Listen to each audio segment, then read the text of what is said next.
stuff that I brush with.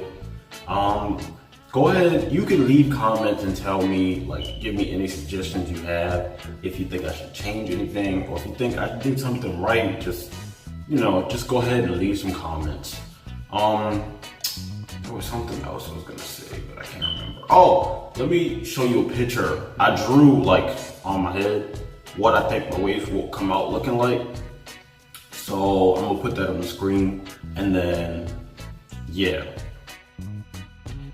Alright, so that's what I think my waves will look like. That's really all I have in this video. So if you enjoyed it, please make sure to like, comment, and subscribe. My name is WaveManMike. Enjoy your day. Bro, if you didn't leave a like on the video, you and me have a problem. Go like the video. Calm down, calm down. Okay. Just go like the video. I spent all this time recording this video. You spend 1 second liking the video. I'm WaveManMike. Enjoy your day.